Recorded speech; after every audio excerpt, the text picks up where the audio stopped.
ದಿನ ಮಕ್ಕಳಿಗೆ chocolate biscuit ಇದನ್ನೆಲ್ಲ ಕೊಟ್ಟು ಹೆಲ್ತನ್ನು ಹಾಳು ಮಾಡ್ಕೊಳ್ಳೋ ಬದಲು ಮನೇಲಿ ನಾವು ಸ್ವಲ್ಪ ಹಣ ಖರ್ಚು ಮಾಡಿಕೊಂಡು ಈ ರೀತಿಯಾಗಿ ಡ್ರೈ ಫ್ರೂಟ್ಸ್ ಲಡ್ಡನ್ನು ಮಾಡಿಕೊಟ್ರೆ ಮಕ್ಕಳು ಸಹ ಖುಷಿಯಾಗಿ ತಿಂತಾರೆ. ಹಾಗೆ ನಾವೇ ಮನೇಲಿ ಮಾಡಿದ್ವಿ ಅನ್ನೋ ಖುಷಿನೂ ಸಹ ಇರುತ್ತೆ.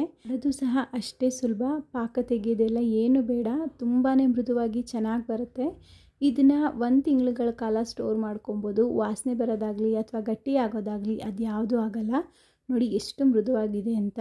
ಮೊದಲಿಗೆ ಇದನ್ನು ಮಾಡೋದಕ್ಕೆ ನಾನಿಲ್ಲಿ 1/4 ಕಪ್ ಆಗುವಷ್ಟು ಹಸಿ ಖರ್ಜೂರನ ಬೀಜ ತೆಗೆದು ಈ ರೀತಿಯಾಗಿ ಕಟ್ ಮಾಡಿ ಇಟ್ಕೊಂಡಿದ್ದೆ. ಇದನ್ನು ಇವಾಗ ಸ್ವಲ್ಪ ಕೋರ್ಸಾಗಿ ಪೇಸ್ಟ್ ಮಾಡ್ಕೋಬೇಕು. ಅಂದರೆ ಸ್ವಲ್ಪ ತರಿ ಇರೋ ರೀತಿ ಪೇಸ್ಟ್ ಮಾಡಿ ಇಟ್ಕೊಂಡಿದ್ದೀನಿ. ಡ್ರೈ ಫ್ರೂಟ್ಸ್ನೆಲ್ಲ ಸ್ವಲ್ಪ ಹುರ್ಕೋಬೇಕು. ಹಾಗಾಗಿ ಒಂದು ಬಾಣಲೆನ ಇಟ್ಕೊಂಡು ಇಲ್ಲಿ ಮೊದಲು ನಾನು ಗಸಗಸೆನ ಹಾಕ್ಕೊಳ್ತಾ ಇದ್ದೀನಿ. ಗಸಗಸೆ 1-2 ಟೇಬಲ್ ಸ್ಪೂನ್ ಆಗೋಷ್ಟು ಹಾಕ್ಕೊಂಡು ಇದೆಲ್ಲ ಸ್ವಲ್ಪ ಚಟಪಟ ಅನ್ನೋವರೆಗೂ ಇದನ್ನು ಫ್ರೈ ಮಾಡಿ ತೆಗೆದಿಟ್ಕೋಬೇಕು. ಗಸಗಸೆ ತುಂಬ ಬೇಗ ಬಿಸಿ ಆಗಿಬಿಡುತ್ತೆ. ಹಾಗಾಗಿ ನೋಡಿಕೊಂಡು ಸ್ವಲ್ಪ ಕೈ ಆಡಿಸ್ಕೊಳ್ಳಿ. ಈ ರೀತಿ ಚಟಪಟ ಅಂತ ಇದೆ ಅನ್ನೋ ಟೈಮಲ್ಲಿ ತಕ್ಷಣಕ್ಕೆ ನಾವು ಇದನ್ನು ಸಪ್ರೇಟಾಗಿ ಒಂದು ಪಾತ್ರೆಗೆ ತೆಗೆದಿಟ್ಕೋಬೇಕು. ನೆಕ್ಸ್ಟ್ ಈಗ ಅದೇ ಪ್ಯಾನ್ಗೆ 3 ಸ್ಪೂನ್ ಆಗೋಷ್ಟು ತುಪ್ಪ ಹಾಕ್ಕೊಂಡಿದ್ದೀನಿ ಅಷ್ಟೇ. ನೀವು ತುಪ್ಪ ಜಾಸ್ತಿ ಇಷ್ಟಪಡ್ತೀರಾ ಅಂದರೆ ಇನ್ನೂ ಸ್ವಲ್ಪ ತುಪ್ಪನ ಸೇರಿಸ್ಕೋಬೋದು. ಬಿಸಿಯಾಗಿರುವಂತಹ ತುಪ್ಪಕ್ಕೆ ನಾನಿಲ್ಲಿ 1/4 ಕಪ್ ಆಗೋಷ್ಟು ಅಂಟು ಅಥವಾ ಇದನ್ನು ಗೋಂದ್ ಅಂತಲೂ ಸಹ ಕರೀತಾರೆ, ಬಾದಾಮಿ ಗೋಂದ್ ಅಂತಲೂ ಸಹ ಕರೀತಾರೆ, ಅದನ್ನು ಹಾಕ್ಕೊಂಡಿದ್ದೀನಿ. ನೋಡೋದಕ್ಕೆ ಇದು ಕಲ್ಲು ಥರ ಕಾಣಿಸುತ್ತೆ. ಇದನ್ನು ಈ ರೀತಿ ತುಪ್ಪದಲ್ಲಿ ಹುರಿತಾ ಬಂದರೆ ಇದೆಲ್ಲ ನಮಗೆ ಪಾಪ್ಕಾರ್ನ್ ಯಾವ ಥರ ದಪ್ಪ ಆಗಿ ಸ್ವಲ್ಪ ಸಾಫ್ಟ್ ಆಗುತ್ತೆ ಆ ರೀತಿಯೇ ಆಗುತ್ತೆ. ಇದು ಬಂದು ಎಲ್ಲ ದಿನಸಿ ಅಂಗಡಿಗಳಲ್ಲಿ ಮತ್ತು ಮಲ್ನಾಡು ಅಂಗಡಿಗಳಲ್ಲಿ ಆನ್ಲೈನಲ್ಲೂ ಸಹ ಸಿಗುತ್ತೆ. ಅಥವಾ ಸ್ಕ್ರೀನ್ ಮೇಲೂ ಸಹ ವ್ಯೂ ಪ್ರಾಡಕ್ಟ್ಸ್ ಅಂತ ತೋರಿಸುತ್ತೆ ನೋಡಿ, ಅಲ್ಲಿ ಸಹ ಕ್ಲಿಕ್ ಮಾಡಿ ನೀವು ಬೈ ಮಾಡ್ಬೋದು. ಈಗ ಗೋಂದೆಲ್ಲ ಸ್ವಲ್ಪ ಕಡಲೆಪುರಿ ರೀತಿಯಾಗಿ ಹಗುರವಾಗಿದೆ. ಇದನ್ನು ಒಂದು ಸಪ್ರೇಟಾಗಿ ಪ್ಲೇಟ್ಗೆ ತೆಗೆದಿಟ್ಕೊಳ್ತಾ ಇದ್ದೀನಿ. ಇದೇ ಪ್ಯಾನ್ಗೆ ನಾನು 1/2 ಕಪ್ ಆಗೋಷ್ಟು ಬಾದಾಮಿನ ಕಟ್ ಮಾಡಿ ಇಟ್ಕೊಂಡಿದ್ದೆ, ಅದನ್ನು ಹಾಕ್ಕೊಳ್ತಾ ಇದ್ದೀನಿ. ಈ ಡ್ರೈ ಫ್ರೂಟ್ಸ್ಗಳನ್ನೆಲ್ಲ ಇಷ್ಟೇ ಹಾಕಬೇಕು ಅಂತೆಲ್ಲ ಏನಿಲ್ಲ. ನಿಮ್ಗೆ ಯಾವ ಡ್ರೈ ಫ್ರೂಟ್ಸ್ ಎಷ್ಟು ಹಾಕಬೇಕಂತ ಅನಿಸುತ್ತೆ ಆ ಡ್ರೈ ಫ್ರೂಟ್ಸ್ನ ಹಾಕೋಬೋದು. ಬೇಡದೇ ಇರೋದನ್ನು ಸ್ಕಿಪ್ ಸಹ ಮಾಡ್ಕೋಬೋದು. ಬಾದಾಮಿ ಎಲ್ಲ ಸ್ವಲ್ಪ ಗೋಲ್ಡನ್ ಬ್ರೌನ್ ಆಗ್ತಿದ್ದಾಗೇ ಸಪ್ರೇಟಾಗಿ ಪ್ಲೇಟ್ಗೆ ತೆಗೆದಿಟ್ಕೊಂಡಿದ್ದೀನಿ. ಈಗ 1/4 ಕಪ್ ಆಗೋಷ್ಟು ಸಣ್ಣದಾಗಿ ಕಟ್ ಮಾಡಿರುವಂತಹ ಗೋಡಂಬಿನೂ ಸಹ ಈ ರೀತಿ ಗೋಲ್ಡನ್ ಬ್ರೌನ್ ಬರೋವರೆಗೂ ಫ್ರೈ ಮಾಡಿ ಸಪ್ರೇಟಾಗಿ ತೆಗೆದಿಟ್ಕೊಳ್ತಾ ಇದ್ದೀನಿ.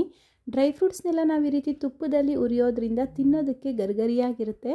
ಹಾಗೆ ರುಚಿಯಾಗಿಯೂ ಸಹ ಇರುತ್ತೆ. ತುಂಬ ದಿನಗಳವರೆಗೆ ಸ್ಟೋರ್ ಮಾಡ್ಕೊಳ್ಳೋದಕ್ಕೂ ಸಹ ಸುಲಭ ಆಗುತ್ತೆ.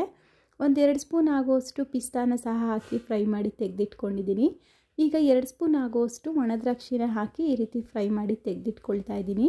ನಮ್ಮನೇಲಿ ಒಣದ್ರಾಕ್ಷಿ ಅಷ್ಟಾಗಿ ಯಾರೂ ಇಷ್ಟಪಡಲ್ಲ, ಹಾಗಾಗಿ ಸ್ವಲ್ಪ ಹಾಕ್ಕೊಂಡಿದ್ದೀನಿ ಅಷ್ಟೇ. ಇದಕ್ಕೆ ಇವಾಗ 2 ಕಪ್ ಆಗೋಷ್ಟು ಒಣ ಕೊಬ್ಬರಿನ ಹಾಕ್ಕೊಂಡು ಈ ರೀತಿ ಫ್ರೈ ಮಾಡ್ಕೊಳ್ಬೇಕು. ಹಸಿ ಇದ್ದರೆ ಕೊಬ್ಬರಿ ತುಂಬ ದಿನ ಇಟ್ಕೊಳ್ಳೋದಕ್ಕಾಗಲ್ಲ, ಹಾಗಾಗಿ ಒಣ ಕೊಬ್ಬರಿನ ಹಾಕಿ ಇದನ್ನು ಸ್ವಲ್ಪ ಈ ರೀತಿ ಬ್ರೌನ್ ಕಲರ್ ಬರೋವರೆಗೂ ಫ್ರೈ ಮಾಡಿ ತೆಗೆದಿಟ್ಕೊಂಡಿದ್ದೀನಿ. ಈಗ ಒಂದು ಬಾಣಲೆ ಇಟ್ಕೊಂಡು ಇದಕ್ಕೆ ನಾನಿಲ್ಲಿ 1/4 ಕಪ್ ಆಗೋಷ್ಟು ಬೆಲ್ಲನ ಹಾಕ್ಕೊಂಡಿದ್ದೀನಿ. ಬೆಲ್ಲ ಕರಗೋಷ್ಟು ಮಾತ್ರ ನೀರನ್ನು ಸೇರಿಸಿ ಬೆಲ್ಲನ ಚೆನ್ನಾಗಿ ಕರಗಿಸಿ ಇದನ್ನು ಫಿಲ್ಟ್ರ್ ಮಾಡ್ಕೋಬೇಕು. ನಾನಿಲ್ಲಿ ಹಸಿ ಖರ್ಜೂರನ ಜಾಸ್ತಿ ಬಳಸಿರೋದ್ರಿಂದ ಬೆಲ್ಲನ ಸ್ವಲ್ಪ ಹಾಕ್ಕೊಂಡಿದ್ದೀನಿ.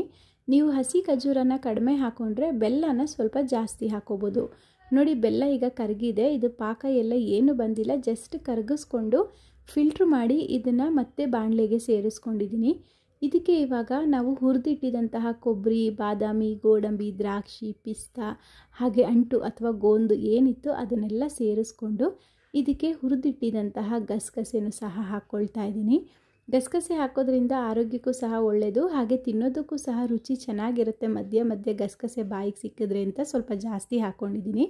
ನಂತರ ಕಟ್ ಮಾಡಿರುವಂತಹ ಹಸಿ ಖರ್ಜೂರ 1/4 ಕಪ್ ಆಗೋಷ್ಟು ಹಾಕ್ಕೊಂಡಿದ್ದೀನಿ. ಇದ್ರ ಜೊತೆಗೇ ರುಬ್ಬಿ ಪೇಸ್ಟ್ ಮಾಡಿದಂತಹ ಖರ್ಜೂರ ಇತ್ತಲ್ವ, ಅದನ್ನು ಸಹ ಹಾಕ್ಕೊಳ್ತಾ ಇದ್ದೀನಿ. ನಾನು ಖರ್ಜೂರನ ಹಾಕ್ಕೊಂಡಿರೋದ್ರಿಂದ ಸ್ವಲ್ಪ ಬೆಲ್ಲದ ಪ್ರಮಾಣ ಕಡಿಮೆ ಹಾಕ್ಕೊಂಡಿದ್ದೀನಿ. ಹಾಗೆ ತುಂಬ ಸಿಹಿ ಮಾಡ್ಕೊಂಡಿಲ್ಲ, ಯಾಕೆ ಅಂದರೆ ಜಾಸ್ತಿ ತಿನ್ನೋದಕ್ಕಾಗಲ್ಲ. ಸ್ವಲ್ಪ ತಿಂದರೆ ಮಕ್ಕಳಿಗೆ ಹಲ್ಲೆಲ್ಲ ಜುಮ್ ಅನ್ನುತ್ತೆ ಅಂತಾರೆ ಅಂಥೇಳಿ ಆ ಸಿಹಿ ಪ್ರಮಾಣನ ಮೀಡಿಯಮಾಗಿ ಹಾಕ್ಕೊಂಡಿದ್ದೀನಿ. ಸಿಹಿ ಜಾಸ್ತಿ ಇಷ್ಟಪಡ್ತೀನಿ ಅಂತ ಅನ್ನೋರು ಇನ್ನೂ ಸ್ವಲ್ಪ ಬೆಲ್ಲನ ಸೇರಿಸ್ಕೋಬೋದು ಅಥವಾ ಈ ರೀತಿ ಖರ್ಜೂರ ಪೇಸ್ಟನ್ನೇ ಜಾಸ್ತಿ ಹಾಕ್ಕೋಬೋದು. ಜೊತೆಗೆ ನಾನು ಕೊಬ್ಬರಿನ ಜಾಸ್ತಿ ಹಾಕ್ಕೊಂಡಿದ್ದೀನಿ. ಯಾಕೆ ಅಂತ ಅಂದರೆ ತಿನ್ನೋದಕ್ಕೆ ರುಚಿ ಚೆನ್ನಾಗಿರುತ್ತೆ. ಹಾಗೆ ಕೊಬ್ಬರಿ ತಿನ್ನೋದ್ರಿಂದ ಹೆಲ್ತ್ ಮತ್ತು ಸ್ಕಿನ್ನು ಎರಡೂ ಚೆನ್ನಾಗಿರುತ್ತೆ ಅಂತ ಕೊಬ್ಬರಿನ ಜಾಸ್ತಿ ಹಾಕ್ಕೊಂಡಿದ್ದೀನಿ. ನಾನು ಮೊದಲೇ ಹೇಳ್ದಂಗೆ ನಿಮ್ಗೆ ಯಾವ್ದು ಜಾಸ್ತಿ ಬೇಕು ಯಾವ್ದು ಕಡಿಮೆ ಬೇಕು ಅದನ್ನು ನೋಡಿಕೊಂಡು ನೀವು ಹಾಕ್ಕೋಬೋದು. ಈಗ ಇದನ್ನು ಚೆನ್ನಾಗಿ ಮಿಕ್ಸ್ ಮಾಡ್ಕೊಂಡಿದ್ದಾಯಿತು. 1 ಟೀ ಸ್ಪೂನ್ ಆಗೋಷ್ಟು ಏಲಕ್ಕಿ ಪುಡಿನ ಹಾಕಿ ಮಿಕ್ಸ್ ಮಾಡ್ಕೊಳ್ತಾ ಇದ್ದೀನಿ. ಮಿಕ್ಸ್ ಮಾಡ್ಕೊಂಡ್ಮೇಲೆ ನಮ್ಗೆ ಯಾವ ಸೈಜಲ್ಲಿ ಎಷ್ಟು ದಪ್ಪ ಬೇಕಾಗುತ್ತೆ ಅಷ್ಟು ದಪ್ಪ ಉಂಡೆಯಾಗಿ ಮಾಡ್ಕೋಬೇಕು. ನೋಡಿ ನಾನು ಬೆಲ್ಲದಕ್ಕೆ ಸ್ವಲ್ಪನೇ ನೀರನ್ನು ಹಾಕಿದ್ದು, ಹದ ಯಾವ ರೀತಿಯಾಗಿ ಕರೆಕ್ಟಾಗಿ ಉಂಡೆ ಕಟ್ಟೋದಕ್ಕೆ ಬರ್ತಾ ಇದೆ ಅಂತ ನಿಮಗೆ ನೋಡಿದ ತಕ್ಷಣ ಗೊತ್ತಾಗುತ್ತೆ. ಇದಕ್ಕಿಂತ ತುಂಬ ತೆಳುವಾಗಿಬಿಟ್ರೂ ಸಹ ತಿನ್ನೋದಕ್ಕೆ ಸ್ವಲ್ಪ ಅಂಟು ರೀತಿಯಾಗುತ್ತೆ, ಹಾಗೆ ಜಾಸ್ತಿ ತಿನ್ನೋದಕ್ಕಾಗಲ್ಲ. ಅದಕ್ಕೋಸ್ಕರ ತುಂಬ ಜಾಸ್ತಿ ನೀರನ್ನು ಹಾಕ್ಕೊಳ್ದೆ ಈ ರೀತಿ ಹದವಾಗಿ ಉಂಡೆ ಬರೋ ರೀತಿ ನಾವು ಬೆಲ್ಲನ ಕರಗಿಸ್ಕೋಬೇಕು. ಇನ್ನು ಇದನ್ನೆಲ್ಲ ಹಿಂದಿನ ಕಾಲದಲ್ಲಿ ಬಾಣಂತಿಯರಿಗೆಲ್ಲ ಅಂಟಿನ ಉಂಡೆ ಅಂತ ಕೊಡ್ತಾಯಿದ್ರು. ಇದ್ರ ಜೊತೆಗೆ ಆಳ್ವಿ ಬೀಜ ಅಥವಾ ಈಗೆಲ್ಲ ಬೇರೆ ಬೇರೆ ಸೀಡ್ಸ್ ಎಲ್ಲ ಬಂದಿದೆ ಅಲ್ವಾ, ಅಂದರೆ ಮೆಲನ್ ಸೀಡ್ಸ್ ಹಾಗೆ ವಾಟರ್ ಮೆಲನ್ ಸೀಡ್ಸ್ ಅಂತೆಲ್ಲ, ಅದನ್ನೆಲ್ಲ ನೀವು ಬೇಕಿದ್ರೆ ಆ್ಯಡ್ ಮಾಡ್ಕೋಬೋದು. ನಮ್ಮನೇಲಿ ಮಕ್ಕಳು ಅದನ್ನೆಲ್ಲ ಹಾಕಿದ್ರೆ ತಿನ್ನಲ್ಲ ಅಂತ ಮನೇಲಿ ಯಾವ ಡ್ರೈ ಫ್ರೂಟ್ಸ್ ಇತ್ತೋ ಅದನ್ನು ಮಾತ್ರ, ಹಾಗೆ ಅವ್ರು ಯಾವ ಡ್ರೈ ಫ್ರೂಟ್ಸ್ನ ತಿಂತಾರೆ ಅದನ್ನು ಮಾತ್ರ ಸೇರಿಸಿ ಉಂಡೆಗಳಾಗಿ ಮಾಡ್ಕೊಂಡಿದ್ದೀನಿ. ನೀವು ಬೇಕಿದ್ರೆ ನಿಮ್ಗೆ ಯಾವ್ದು ಬೇಕೋ ಅದನ್ನು ನೀವು ಹಾಕಿ ಮಾಡ್ಕೋಬೋದು. ನೋಡ್ತಾ ಇದ್ದೀರಾ ಅಲ್ವಾ ಯಾವ ರೀತಿಯಾಗಿ ಎಷ್ಟು ಚೆನ್ನಾಗಾಗಿದೆ ಅಂತ. ನಾನು ಮಾಡಿರೋಂತಹ ಅಳತೆಗೆ ಸುಮಾರಾಗಿ 1/4 kg ಆಗೋಷ್ಟು ಡ್ರೈ ಫ್ರೂಟ್ಸ್ ಲಡ್ಡು ರೆಡಿಯಾಗಿತ್ತು. ತಿನ್ನೋದಕ್ಕೆ ಮಾತ್ರ ರುಚಿ ತುಂಬಾ ಚೆನ್ನಾಗಿತ್ತು. ಎಲ್ಲ ಡ್ರೈ ಫ್ರೂಟ್ಸ್ ಸಹ ಮಧ್ಯೆ ಮಧ್ಯೆ ಕ್ರಿಸ್ಪಿಯಾಗಿ ತಿನ್ನೋದಕ್ಕೆ ತುಂಬ ಚೆನ್ನಾಗಿದೆ ಅಂತ ಅನ್ನಿಸ್ತಾ ಇತ್ತು. ನೀವು ಸಹ ನಿಮ್ಮ ಮನೇಲಿ ಈ ರೆಸಿಪಿನ ಟ್ರೈ ಮಾಡಿ ಹೇಗೆ ಬಂತು ಅಂತ ನನಗೆ ಕಮೆಂಟ್ ಮೂಲಕ ತಿಳಿಸಿ. ಹಾಗೆ ಈ ವಿಡಿಯೋನ ನಿಮ್ಮ ಫ್ಯಾಮಿಲಿ ಫ್ರೆಂಡ್ಸ್ ಎಲ್ಲರಿಗೂ ಸಹ ಶೇರ್ ಮಾಡಿ. ಮತ್ತಷ್ಟು ಈಸಿ ರೆಸಿಪಿಗಳಿಗಾಗಿ ನನ್ನ ಚಾನಲ್ನ ಸಬ್ಸ್ಕ್ರೈಬ್ ಮಾಡ್ಕೊಳ್ಳೋದನ್ನು ಮಾತ್ರ ಮರಿಬೇಡಿ. Thank you.